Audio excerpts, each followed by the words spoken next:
I love how people come dressed like right out of Breakfast at Tiffany's. Yeah, Breakfast at Tiffany's. It's gorgeous. Is that a little bit, right?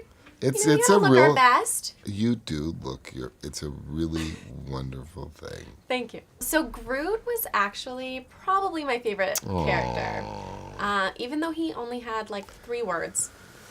Can't have everything. You can't have everything. Were you stuck on a soundstage, or did you get to visit set at all? I didn't get to visit set. You did not. Never. Never. Not once. Good thing there's probably going to be a sequel, right? Probably. You're completely green in this film, and your costume is pretty extensive as well. Was it hard to move around, or did you? Yes, it took a little bit of adjusting. You know, there were moments in which I would text the costume designer in the middle of the night going, Alex, can we please just work with the pants? And they're hiking up a little too high, and it's a bit uncomfortable. And she was just so graceful and delicious, and always would come back early in the morning to set, and we would try to figure out how I can have a little more comfortability with what I was wearing. And you're green. You're completely green. Were you like shedding all over the place? Like, was there trails Oh my of God, green? yes. I wasn't allowed to touch anybody because I mean there were moments in which sometimes if I would see Chris Pratt in the morning and just to say hi to him, sometimes I would give him a little bit of green. So like, don't kiss. You don't have to kiss to say hello. Just say hello. And I'm like, oh God, I'm so sorry. Kisses. Everybody knew what was mine and they would not touch it. That's so funny. You've played a few tough girls now. Do you consider yourself a tough girl?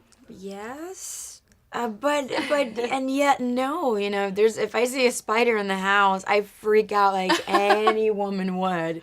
So, I think I am tough in all the right places. So the screening we saw did not include the Marvel Easter egg at the end. Yes. Can you give us any sneak peeks about what we should expect at the end of the credits? No. I can tell you that there's going to be something at the end of the credits that we didn't put the tag in for either the press screening, and we're not going to put it in for the premieres either. Oh, it's really? going to be there for the first time when audiences go to see the movie on August 1st. Okay.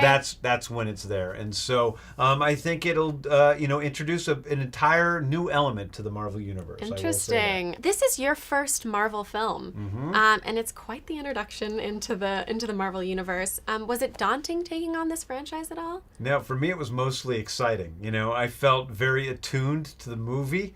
From the moment that I got this job, I was very excited about it. I sort of fell in love with the Rocket immediately and the other characters shortly thereafter.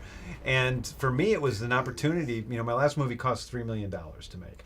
So this was an opportunity to create exactly the movie that I had in my head and actually put it on screen, which was only daunting in the amount of man hours it took to make it. You are now Peter Quill. I am Peter Quill. And why do you think he was the right one for you? Oh, I hear James had tested a lot of different people, and many of them were good, and some of them were even great. But he just had no one came in there and just spoke to him in his way. You know, that's a big thing. I just apparently fulfilled this vision he had in his head. Peter comes up with his own superhero name. Yes. Star-Lord. Yes. If you had your own superhero name, what would it be? Ooh. Man, good question.